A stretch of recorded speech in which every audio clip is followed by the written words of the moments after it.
एक दफ़ा फिर आप सबको खुश आमदीद कहते हैं। जैसा कि आप जानते हैं कि वज़ीर आज़म इमरान ख़ान साहब आज बाज़ाब्ता तौर पे उन ख्वाबों की ताबीर के लिए लाहौर तशरीफ़ लाए जिसका उन्होंने वादा अपने इलेक्शन के मंशूर में किया था।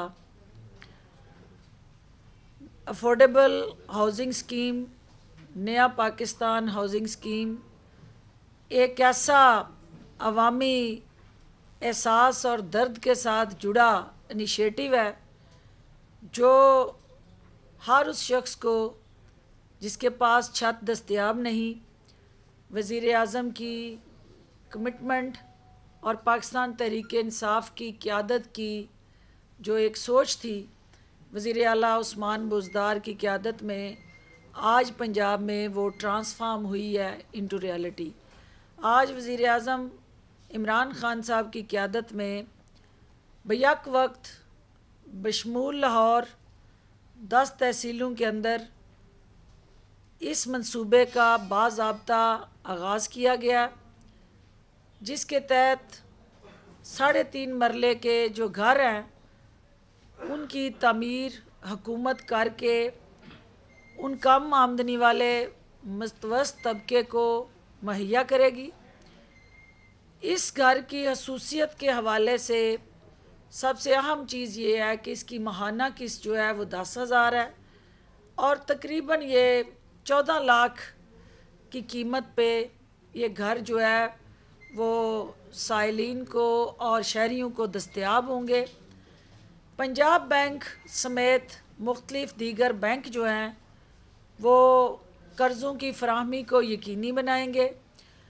और ये टारगेट करके 30 से 40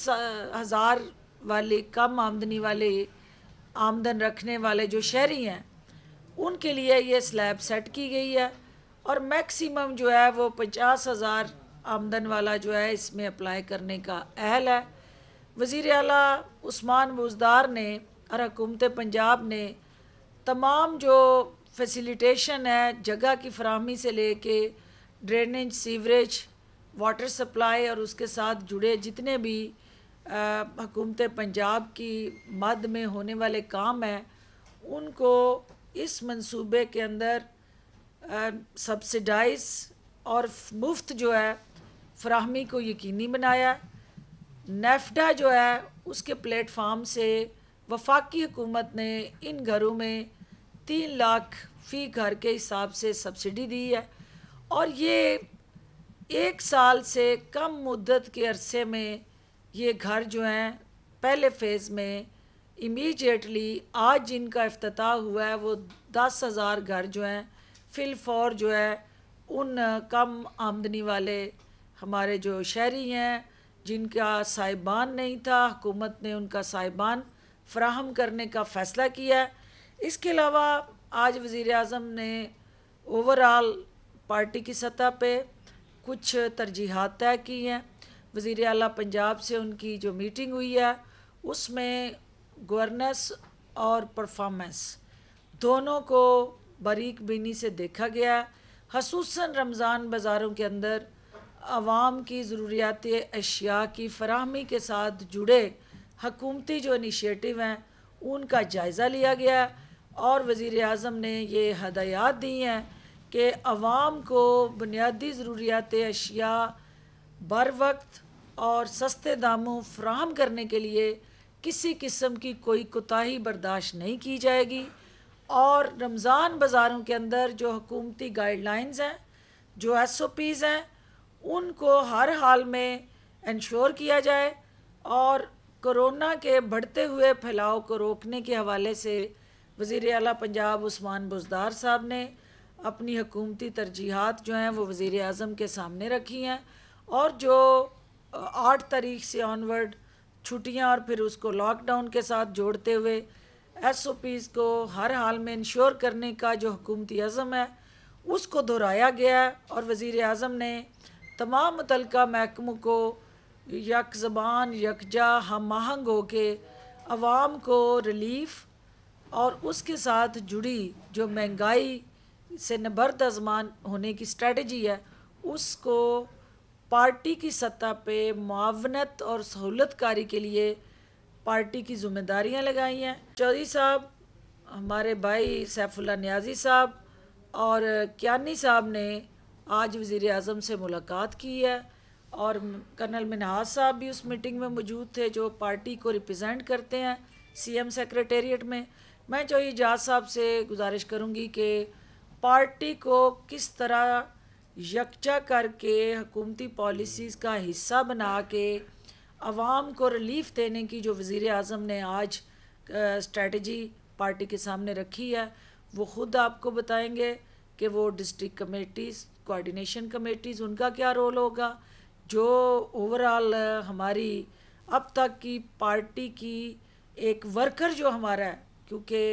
निचली सतह पे बैठा हुआ वर्कर पीटीआई का जिसने हमें वोट दिया है,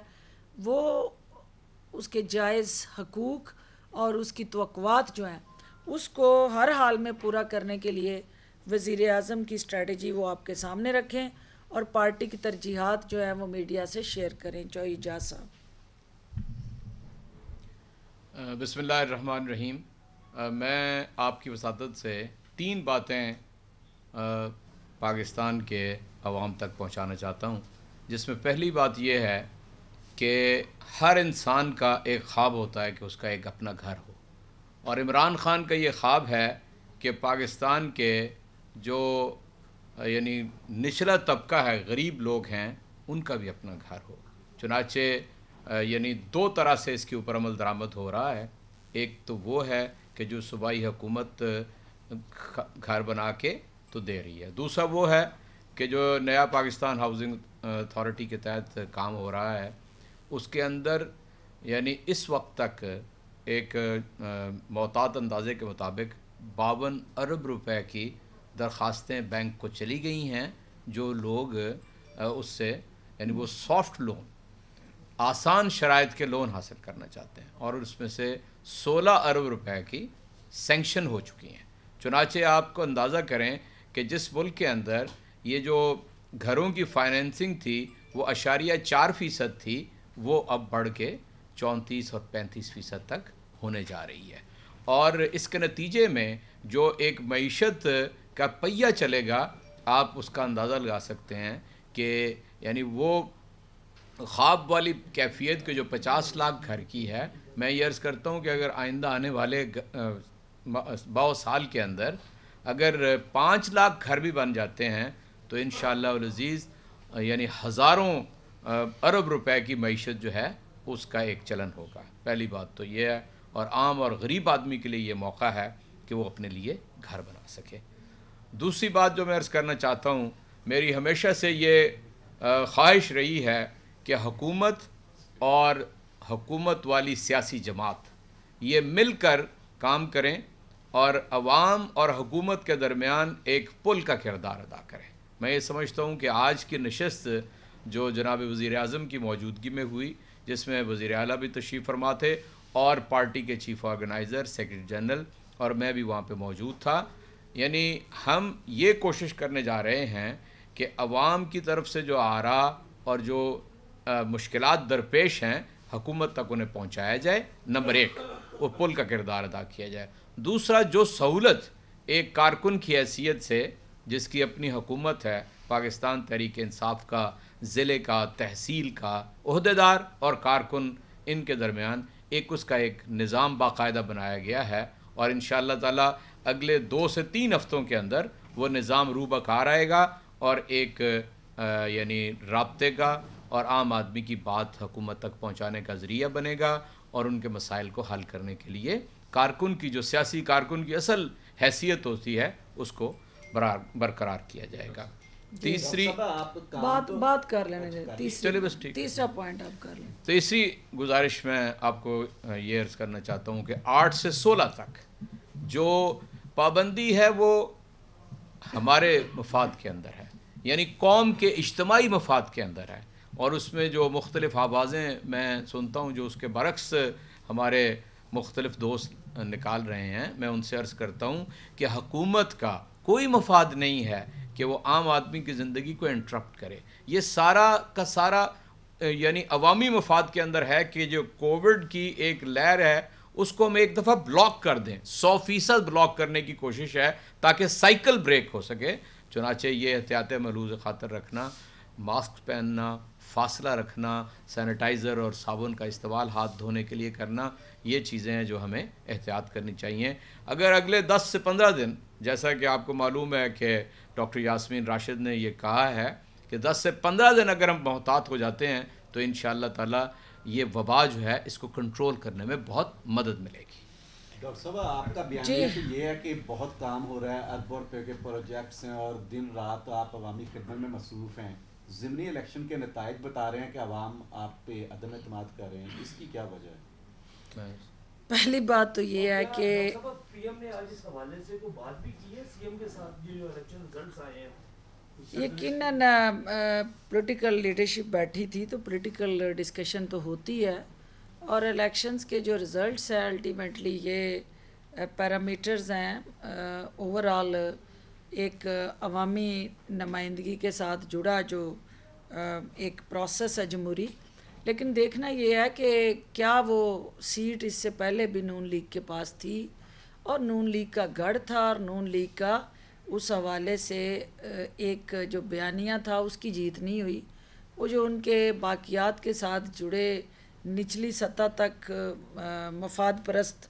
टोले की आबियारी है, ये उसकी अक्कासी करती है। और ये क्रेडिट वज़ीर आज़म इमरान ख़ान को आप दें, इस हुकूमत को दें कि इससे पहले ये तब्दीली आपको नज़र नहीं आती होगी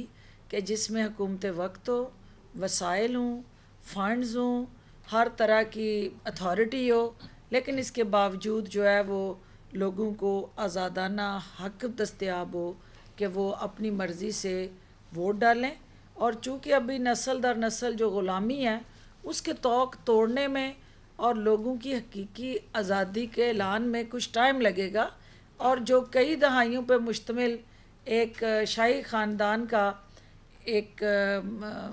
ऐसे मफाद परस्त टोले को पालने का अमल था, उसको एकदम से 3 साल में आप उस नेटवर्क को, उन माफियाज को नहीं तोड़ सकते। आप उनको कमज़ोर कर सकते हैं और वो कोशिशें आपकी जारी हैं। इस हवाले से चौधरी साहब से मैं कहूँगी कि पार्टी का जो पिछला इसका रिज़ल्ट था और जो अब है, पार्टी ने उसमें क्या अचीव किया है और इसमें जो बेहतरी के असरात हैं अगले रिज़ल्ट्स के लिए, वो तरजीहात पार्टी की क्या है। जी चौधरी साहब, देखिए मैं आपसे अर्ज़ करता हूँ, नया पाकिस्तान हाउसिंग स्कीम का इफ्तिताह किया गया, इसके बारे में ऑपोजिशन का ये इल्ज़ाम है कि ये जो सिविल वर्कर्स थे, सोशल वर्कर्स के हवाले से जो फ्लैट्स ऑलरेडी 2002 से लेके इस पे काम चल रहा था, ये वही अब नया पाकिस्तान हाउसिंग के उसमें छतरी तले बना दिए गए। तो इसमें कितनी हकीकत है और रियलिटी क्या है? पहले आप बात कर लीजिए। ये मैं आपसे अर्ज़ करता हूँ, ये सवाल मेरा ख्याल है कि एक ही दफ़ा समझ आ जाना चाहिए हमें। हर इंतखाब के नतीजे के बाद पार्टी उसके ऊपर गौर करती है कि क्या वजूहात हैं, जो भी नतीजा आया है। 3 इंतखाबात पंजाब के अंदर हुए हैं। मैं दोस्तों से ये अर्ज़ करता हूँ, तीनों ये यानी PMLN की नशस्तें थीं, और आपको मालूम है कि हमारे यहाँ एक सिंपति का फैक्टर जो है प्रिवेल करता है। एक जगह पर बाप की जगह बेटी आई, दूसरी जगह पर मियाँ की जगह पे उनकी अहलियाँ आई, तीसरी जगह पर बाप की जगह बेटा आया। तो 10-15% जो है ना, ये एक लाजमी अमर होता है। ये हम जिस धरती से ताल्लुक़ रखते हैं, जिस मिट्टी से ताल्लुक़ रखते हैं, हमें इस चीज़ का अंदाज़ा, नंबर 1। नंबर 2, 2018 के इंतखाब से बहरहाल तहरीक इंसाफ ने वोटों में इजाफ़ा किया, यानी डस्का के अंदर भी, और सिग्निफिकेंट इजाफ़ा, थोड़ा बहुत भी नहीं, सिग्निफिकेंट इजाफ़ा, ठीक है। और यही हाल यहाँ पे है, इसलिए मैं समझता हूँ कि कोई ऐसी परेशानी की बात नहीं है। मैंने इन अ रो आप लोगों को बताया था कि 2014 और 15 के अंदर जब नून लीग इक़्तिदार के वहाँ पर आला मदारिज पे थी, हमने 1 रो राजनपुर, डेरा गाजी खान, मुल्तान, फैसलाबाद, लुधियाना, हाफजाबाद, ये इंतखाबात जो थे इनको हराए थे, इनकी नशस्तें थी वो। इसलिए मैं समझता हूँ कि आप ज़रा पूरा अगर तनाजुर देख लेंगे तो आपको इंतखाब, हम जहाँ तक मेरी ताल्लुक़ है, हर सीट के ऊपर PTI यानी मेरे से मुराद तहरीक इंसाफ उसका जायज़ा हम ले रहे हैं, ठीक है।